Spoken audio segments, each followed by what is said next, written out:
Hello दोस्तों, आज हम अपने चैनल हाईएस्ट ग्रामर रूल के माध्यम से आपको एक अनोखी यात्रा की ओर ले जाएंगे। वो अनोखी यात्रा है क्या? वो है अध्यात्म की दुनिया। और ये अध्यात्म की दुनिया एक ऐसी दुनिया है जहाँ पर जाने के बाद आपको संसारिक दुनिया तुच्छ लगती है। और उसका कारण भी कहीं ना कहीं क्या है, क्योंकि आज की भाग दौड़ के जीवन में, इस ज़िंदगी में जो हम जी रहे हैं वो एक भौतिकवाद से प्रेरित है। और देखो, अगर हम इस दुनिया में भाग दौड़ ना करें तो हम पिछड़ जाते हैं। ये भी कहीं ना कहीं इस बात में भी सत्यता है कि हमें अगर अपने आप को उस दुनिया की रेस में लगाना है, उस भौतिकता की रेस में लगाना है, अगर रेस में भी ना लगाए, कम से कम इतना तो आपको अर्न करना ही है। इतनी कमाई तो आपको करनी है कि आपका गुजारा अच्छा चले और आपका सामाजिक क्षेत्र अच्छा हो।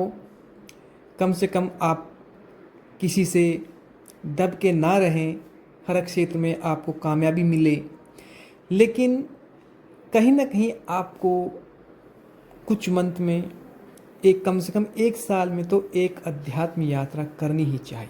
मैं तो कहूँगा कि आप हर मंथ कम से कम एक ऐसी यात्रा अवश्य करें जो आपको दिली सुकून, एक चैन दिलाए। क्योंकि देखो, आप जिस प्रकार से, हम ऐसा मान सकते हैं जिस प्रकार से एक बैटरी आपने देखी है, अब तो मोस्टली बैटरी, छोटी बैटरी का प्रयोग कम करते हैं, बैटरी का प्रयोग होता है। लेकिन बैटरी को बार बार अगर आप प्रयोग ही कर रहे हैं, उसको चार्ज नहीं कर रहे हैं, तो आप देख सकते हैं वो उसका बैकअप कितना होगा।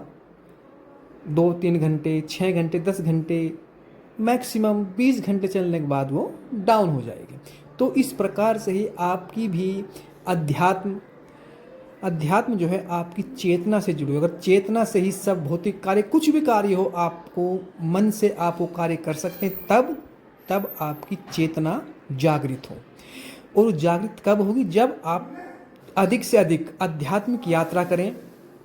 कम से कम 1 मंथ में, 2 मंथ में, 3 मंथ में तो कम से कम एक यात्रा आप अवश्य ही करें। क्योंकि उससे आपको एक परमात्मा की ओर से एक आत्मिक शांति मिलती है और आपको अपने कार्य करने में मन लगता है। आप जो भी कार्य में संलग्न हैं उसको आप भली प्रकार से कर पाते हैं।